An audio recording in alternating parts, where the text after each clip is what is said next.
Oke, bismillahirrahmanirrahim. Assalamualaikum warahmatullahi wabarakatuh. Bertemu kembali dengan Ustadz Ergan yang baik hati, tidak sombong, dan gemar menabung. Kali ini kita bertemu di pelajaran tematik bahasa Indonesia tema 8 ya, yaitu keselamatan di rumah dan perjalanan. Atau buku tematiknya yaitu buku tematik 2H. Yuk kita mulai pelajaran kita hari ini dengan sama-sama membaca basmalah. Bismillahirrahmanirrahim. Nah, kali ini kita masuk di subtema 1, yaitu aturan keselamatan di rumah. Ya, KD-nya atau kompetisi dasarnya 3.10, mencermati penggunaan huruf kapital, nama Tuhan, nama orang, dan nama agama, serta tanda titik dan tanda tanya dalam kalimat yang benar. Nah, ya kita mulai materi kita dengan membaca. Ya, ini ada sebuah teks Ibu dan Bibi. Ya, Ibu berkata, Bibi, siapa yang menyalakan setrika tapi meninggalkannya? Kemudian Bibi menjawab, saya Bu, setrika saya tinggalkan karena saya tergesa-gesa mematikan keran di kamar mandi. Saya lupa karena langsung membersihkan kamar mandi. Kemudian Ibu menjawab, lain kali lakukan pekerjaan satu persatu sampai tuntas. Setrika yang dibiarkan menyala akan sangat panas. Panasnya dapat menyebabkan kebakaran. Hal itu sangat membahayakan. Wah, kakak-kakak harus hati-hati ya.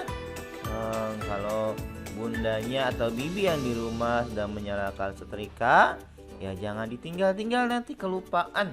Ya, bisa terjadi kebakaran. Nah, ini harus diperhatikan dengan baik. Ya, nah, ini ada aturan penggunaan alat elektronik.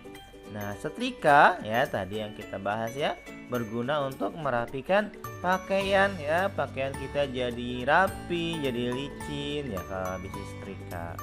Nah, setrika merupakan contoh alat elektronik. Banyak ya alat elektronik di rumah kita ya, dan setrika, televisi ya, komputer, dan lain-lain ya. Nah, kita harus berhati-hati saat menggunakan alat elektronik. Penggunaan yang tidak hati-hati dapat menimbulkan bahaya. Salah satunya tadi ya adalah bahaya kebakaran. Ya, harus hati-hati ya dalam menggunakan alat-alat elektronik yang ada di rumah kalian. Nih, ya, hal-hal yang harus diperhatikan dalam penggunaan alat elektronik. Nah, ini harus kalian perhatikan baik-baik ya jika menggunakan alat elektronik di rumah. Ya, yang pertama, ya ikuti buku petunjuk penggunaan alat elektronik, ya. Kemudian yang kedua, mintalah bantuan orang dewasa saat mencolokkan kabel pada sumber listrik atau stop kontak. Yang ketiga, hati-hati saat menyalakan dan mematikan alat elektronik. Kemudian yang keempat, jangan sentuh alat elektronik jika tangan basah. Wah, ini bahaya ya, bisa kesetrum nanti. Kemudian yang kelima, gunakan alas kaki ketika menggunakan alat elektronik ya, setrika dan lain-lainnya pakai sandal atau alas kaki. Dan yang terakhir, jangan sentuh kabel listrik yang terkelupas ya, seperti gambar tuh, berbahaya sekali ya. Nah, kemudian ini juga yang sangat penting nih, aturan di kamar mandi. Nah ya, yang terutama kita sebagai seorang muslim ya, ketika di kamar mandi yaitu harus membaca doa ya, masuk kamar mandi, kemudian masuk kamar mandi dengan menggunakan kaki kiri terlebih dahulu. Nah, ketika di dalam kamar mandi, kita harus menghemat penggunaan air. Ya, jangan mentang-mentang airnya banyak dipakai sesukanya, dibuang-buang, tidak boleh. Itu namanya pemborosan, ya. Yang kedua, tidak berlama-lama di kamar mandi, ya.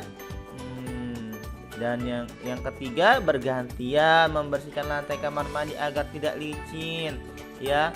Iya, harus sama-sama menjaga kebersihan lantai kamar mandi. Yang keempat, menguras bak kamar mandi secara teratur, ya, biar airnya tetap bersih dan jernih dan tidak ada jentik-jentik nyamuk. Dan yang terakhir, ini juga yang sangat penting, menyiram toilet setelah buang air, ya, baik air besar ataupun air kecil.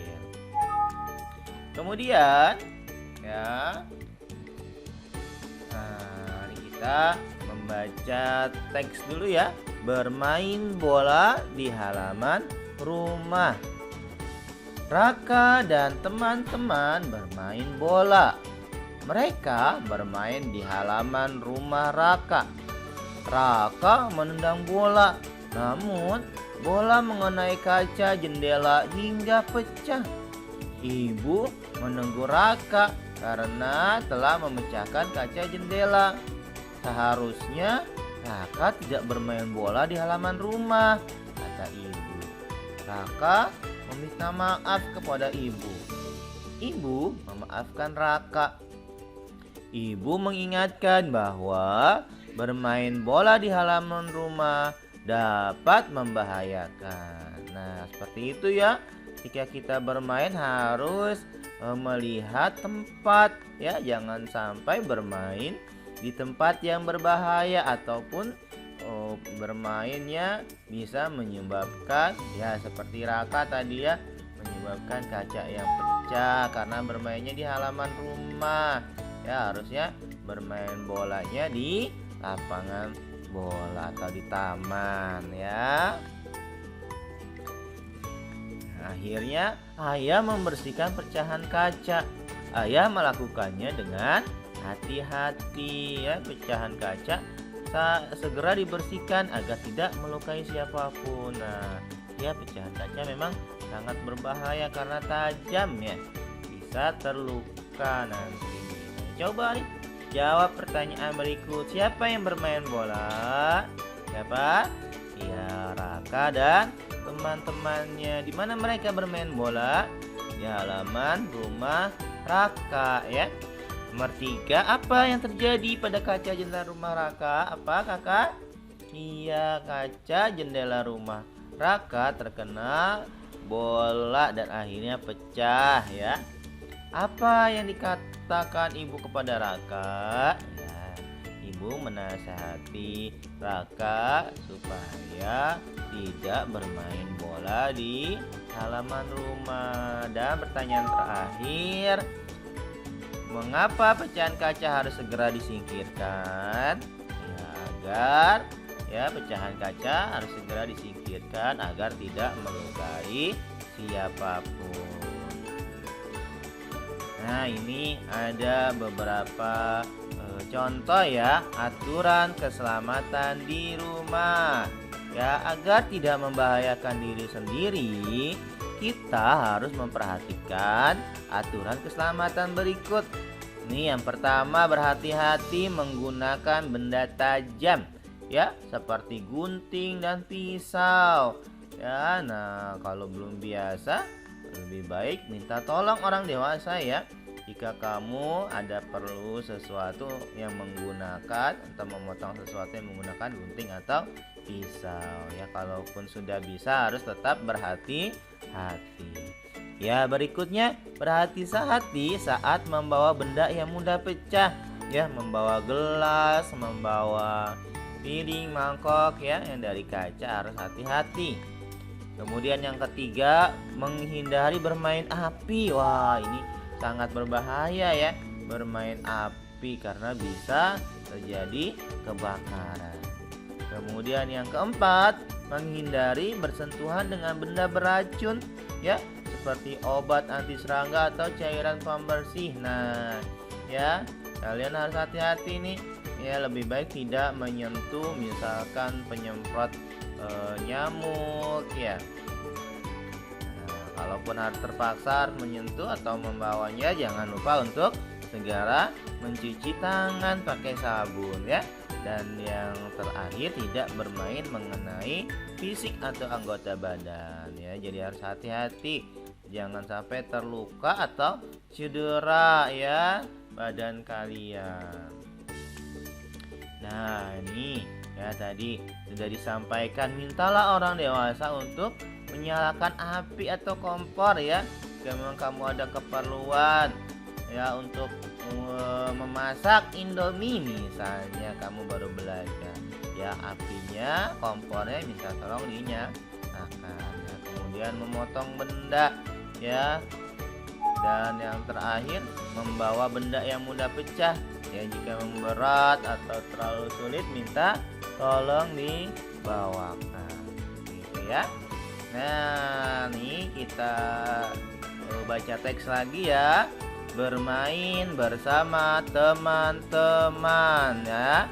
Minggu pagi, Ino dan teman-teman akan bermain. Sebelum bermain, ibu berpesan agar Ino bermain tidak terlalu jauh. Ino melaksanakan pesan ibu. Ino dan teman-temannya bermain di taman. Ya, mereka tidak bermain di jalanan karena berbahaya. Ya, permainan yang mereka mainkan juga tidak berbahaya. Ya, misalkan yang berbahaya itu seperti memanjat pohon ya, atau melempar sesuatu. Nah, bisa kena orang atau kena jendela rumah orang ya. Ibu juga berpesan agar Ino berhati-hati. Ya, selama bermain, Ino mengingat pesan ibu. Ino berhati-hati agar tidak terkena benda tajam seperti kerikil, duri, atau pecahan kaca. Untuk itu, Ino memakai alas kaki untuk melindungi kakinya ya. Iya, jadi kalian juga sama ya, kalau mau bermain ya pertama harus izin sama bunda atau orang yang ada di rumah kalian ya. Kemudian didengarkan, diikuti pesan yang disampaikan orang tua kalian seperti Ino tadi ya. Dia tidak boleh main terlalu jauh, Ino mengikuti. Kemudian tidak bermain permainan yang berbahaya, Ino mengikuti. Seperti itu ya. Nah, jadi ini untuk apa? Untuk kebaikan kita sendiri. Nah, oke, kita masuk materi berikutnya, yaitu aturan menonton televisi dan komputer ya. Nah, kalian pasti nih ya, atau HP ya, kalau sekarang ya gadget ya, kalian pasti senang sekali ya menonton televisi atau menonton lewat HP atau komputer atau tab kalian ya. Nah, ini ada aturannya ya. Menonton televisi tidak boleh terlalu dekat ya. Bila menonton terlalu dekat, maka mata kita dapat rusak karena cahaya televisi. Nah, aturlah jarak yang aman saat menonton televisi ya. Jadi jangan terlalu dekat, setidaknya 3 meter ya, paling dekat, tidak boleh lebih dekat lagi ya. Kemudian menonton televisi juga tidak boleh terlalu lama. Kenapa sih nggak boleh terlalu lama? Ya, karena cahaya televisi membuat mata kita cepat lelah ya. Jika mata sudah lelah, sebaiknya kalian beristirahat. Oke, saat menggunakan komputer juga sama ya. Kita juga harus mengatur jarak yang aman. Jangan paksakan matamu untuk terus menatap layar monitor ya. Nanti lama-kelamaan matanya bisa rusak. Beristirahatlah secara teratur ya, istirahatkan matamu. Nah, salah satunya dengan menatap tumbuhan yang hijau. Nah, ternyata mata kita bisa diistirahatkan dengan cara menatap ya, atau memperhatikan, melihat tanaman atau tumbuhan yang berwarna hijau. Oke, kakak-kakak kelas 2 yang solih dan solihah. Nah, ini materi terakhir kita, kalimat tanya ya. Sebetulnya materi kalimat tanya ini sudah pernah kalian pelajari ya. Nah, ini hanya melengkapi saja. Oke, di sini ada 4 kata tanya yang bisa kalian gunakan atau yang biasa kita temukan. Ya, ada apa, siapa, kemudian kapan, dan mengapa. Nah, untuk apa sih keempat kata tanya tadi, atau untuk kegunaannya bagi seperti apa? Nah, ini untuk kata tanya apa, kegunaannya untuk menanyakan sesuatu keadaan atau perbuatan. Ya, misalnya apa yang sedang terjadi? Nah, itu menanyakan sesuatu keadaan atau perbuatan ya. Apa yang kamu lakukan? Gitu ya. Nah, yang kedua siapa? Untuk menanyakan pelaku atau nama. Ya, misalkan siapa tadi yang meminjam pensilku ya? Ya, itu contohnya. Kemudian yang ketiga kapan? Nah, kata tanya kapan ini digunakan untuk menanyakan waktu. Ya, bisa jam, tanggal, hari, bulan, atau tahun ya.